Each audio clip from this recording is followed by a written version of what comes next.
नमस्कार। मेधज astro channel पे मेधज परिवार और संस्कार में आप सबका स्वागत है। बहुत बड़ा दिन है आज। आज के दिन सूर्यदेव का शिफ्ट है। सूर्यदेव वृश्चिक राशि में प्रवेश कर रहे हैं दिन में 1:45 के आसपास। उस समय शुक्र की होरा होगी और वार है रविवार। पहले हम पंचांग बता देते हैं। तिथि शश्री मापनोती, दिन 16 नवंबर रविवार। तिथि शश्री मापनोती, तिथि है द्वादशी। द्वादशी तिथि जब होती है तो मेष और तुला ये दो राशियां दग्ध हो जाती हैं। द्वादशी तिथि जब होती है तो मेष और तुला राशि दग्ध हो जाती है।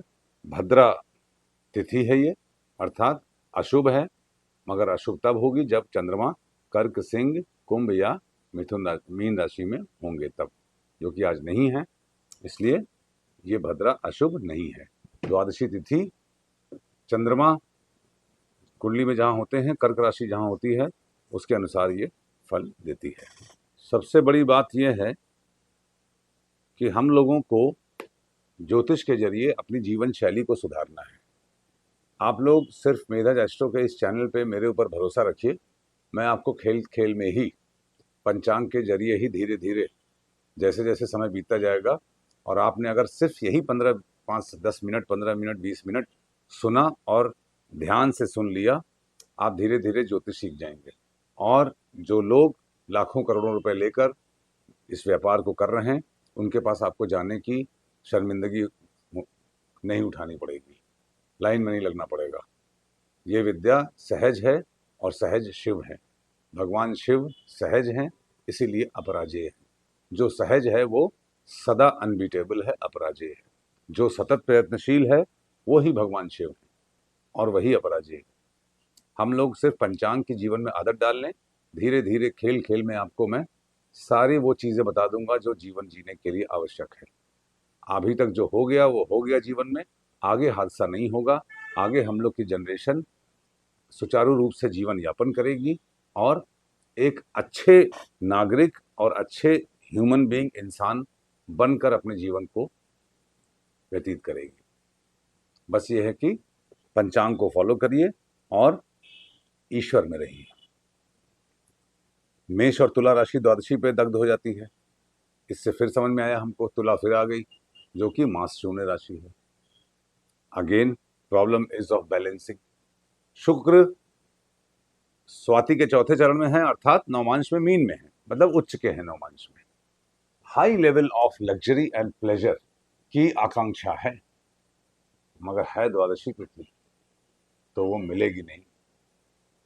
जो लोग बड़े ऊंचे ऊंचे सपने देख रहे हैं, उनके सपने चकनाचूर हो जाएंगे, और जो लोग सहज रूप में जीवन जी रहे हैं, उनके लिए बहुत ही साधारण तरीके से असाधारण सफलता मिलने का दिन है ये द्वादशी तिथि आज ये बता रही है। वारात आयुष्यवर्धनम, वार है रविवार। भगवान सूर्य आज राशि परिवर्तन कर रहे हैं और वृश्चिक राशि में जा रहे हैं। तुला राशि से अपनी नीचस्थ राशि से वृश्चिक राशि में प्रवेश कर रहे हैं।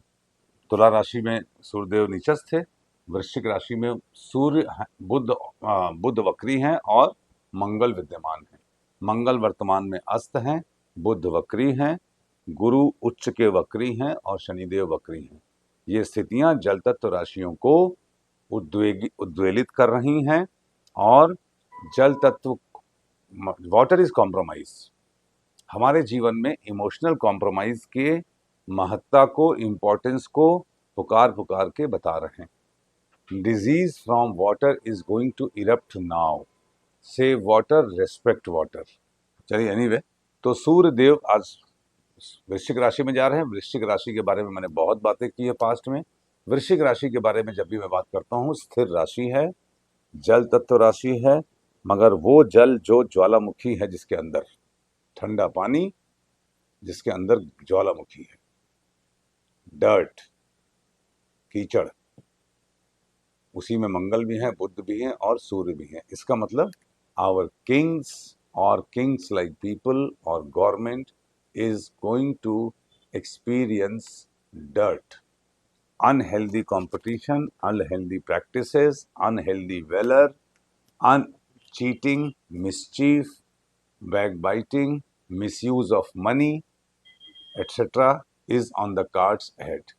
जब सूर्यदेव वृश्चिक में हैं, जा गए हैं, तो ये वार है सूर्य का वार। इसका मतलब इस संवत्सर के राजा भी सूर्य हैं और इस महीने के भी स्वामी सूर्य हो गए।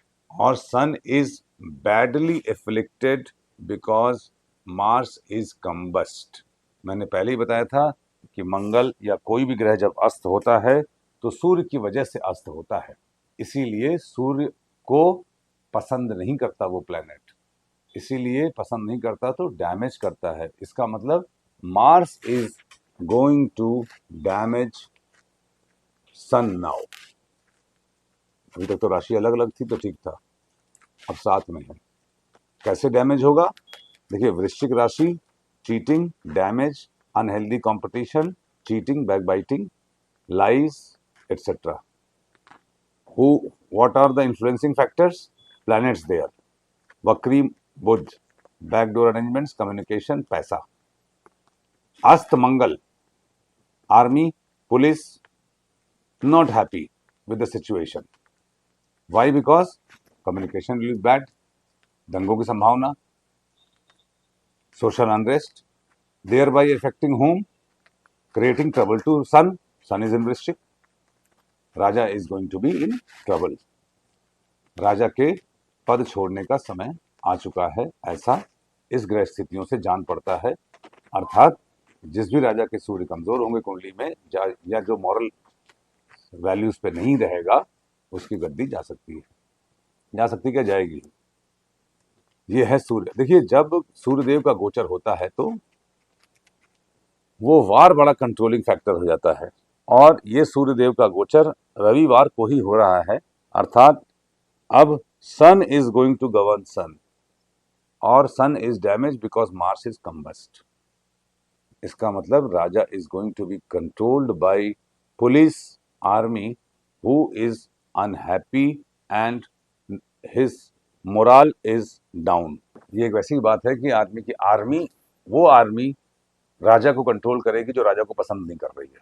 राजा ने कंबस्ट किया, अब राजा उन्हीं के कंट्रोल में है। इसको मैं बहुत ज़्यादा एक्सप्लेन नहीं करना चाहता, मगर आप इसका मतलब समझ रहे होंगे जो मैं कह रहा हूँ। नक्षत्रात् हरते पापम, नक्षत्र है हस्त। हस्त नक्षत्र जब होता है तो पूर्वाषाढ़ा, उत्तरा भाद्रपद, आर्द्रा भी एक्टिवेट हो जाता है। हाँ, द्वादशी तिथि में मेष और तुला शून्य है, दग्ध है, और तुला राशि मास इस महीने की मास शून्य राशि भी है। Again balance is going to be disturbed, balance is going to be disturbed. सामंजस्य का अभाव हो जाएगा रिश्तों में। पॉलिटिकल पार्टीज भी लॉयल्टीज अपनी बदलेंगे। एनीवे, वो सब हमारा सब्जेक्ट नहीं है, ना आप लोग का सब्जेक्ट होना चाहिए। हम लोग को एक बेहतर इंसान बनने की कोशिश करना है बस। मंद पूर्वा हस्त जो है मंद नक्षत्र है, सारी चीज़ें साफ साफ नहीं दिखेंगी जो हो रही हैं, बहुत सारी चीज़ें छुपी होंगी और छुपाई जाएंगी। त्रयंगमुखी है, चारों तरफ ध्यान, चारों तरफ की चीज़ों मतलब फ्यूचरिस्टिक और मल्टी डायमेंशनल अप्रोच हमें रखनी पड़ेगी। हर एक घटनाक्रम का प्रॉस एंड कॉन्स दोनों ही समझना पड़ेगा।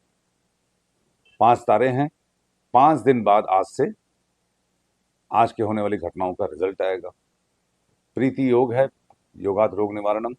प्रीति योग इज अ वेरी गुड योग। भगवान यमराज का जो नक्षत्र है भरणी, उसमें पड़ता है ये। बुध इसके स्वामी है, बुध वृश्चिक में है। अर्थात अनफेयर मीन्स द्वारा लोग रिश्तों को बचाने की कोशिश करेंगे, सत्ता पाने की कोशिश करेंगे, और उसमें बाद में लॉन्ग टर्म में उसका उनको नुकसान उठाना पड़ेगा। करणात् कार्य सिद्धिश्च, करण है कौलवकरण, उसका 3:40 तक है, और उसके बाद है तैतिल। तो मंगल को ही मानिए, मंगल भी अस्त है वृश्चिक राशि में।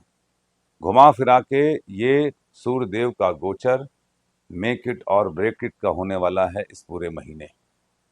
मूर्ति निर्णय द्वारा आप इसका विचार जरूर कर लीजिए। कैसे करेंगे? वैसे तो देखो, बता दूं आपको कि संडे के दिन हस्त नक्षत्र सर्वार्थ सिद्धि योग बनाता है, बहुत अच्छा योग है ये। तो एक तरीके से वारात आयुष्यवर्धनम और नक्षत्रात् हरते पापम, जो मिलेगा कैसे मिलेगा ये शुभ है, क्यों मिलेगा? नक्षत्र हस्त है, हस्त इज इंटेलिजेंस, ज्योतिष का ज्ञान, हाथों से काम करना, सेल्फ हेल्प, सेल्फ एफर्ट द्वारा सक्सेस मिलेगी। और संडे के दिन हस्त मेक्स अ वेरी ब्यूटीफुल सर्वार सिद्धि योग। प्रॉब्लम है तिथि में, प्रॉब्लम है श्री में, व्हाट यू गेट, जहां पे तुला और मेष दग्ध है। जिसको मिलेगा वो अच्छे लोग होंगे, डिजर्विंग लोग होंगे, और मिलेगा अनफेयर मीन्स के द्वारा, या अनफेयर क्या, देश काल परिस्थिति के अनुसार जो उचित होगा वो किया जाएगा। अब इसको मैं क्या एक्सप्लेन करूं सबके सामने यूट्यूब वीडियो पर, आप लोग समझ ही रहे होंगे मैं क्या बोल रहा हूं, ठीक है ना। ये पूरा महीना सूर्य का है, सूर्य द्वारा गवर्न होने वाला है, और मंगल अस्त है। इसका मतलब sun is afflicted, somebody in power is going to be in trouble or going to lose his power, or there can be some untoward incidents regarding to him, as regards to him. आज मैं सोच रहा था कि आपको कुछ और भी बात बताऊंगा काल सर्पयोग वगैरह के बारे में, मगर अब समय नहीं है। सूर्यदेव के इस गोचर का ही मजा लीजिए, मैं कल बताऊंगा उसके बारे में, काल सर्पयोग के बारे में। मैंने ये चार्ट इसीलिए मंगाया था। आप ये समझ के चलिए कि मूर्ति निर्णय के अनुसार चंद्रमा अभी कन्या राशि में है, तो आप ये मान के चलिए कि अगर कन्या राशि में है तो कन्या राशि किन राशियों से 1, 6 और 11 भाव में है। तो कन्या राशि वालों के लिए कन्या हो गया, छठे भाव में कहां से है, ये मेष से है, तो मेष वालों के लिए हो गया, और 11वें भाव में कहां से है, तो वृश्चिक से है।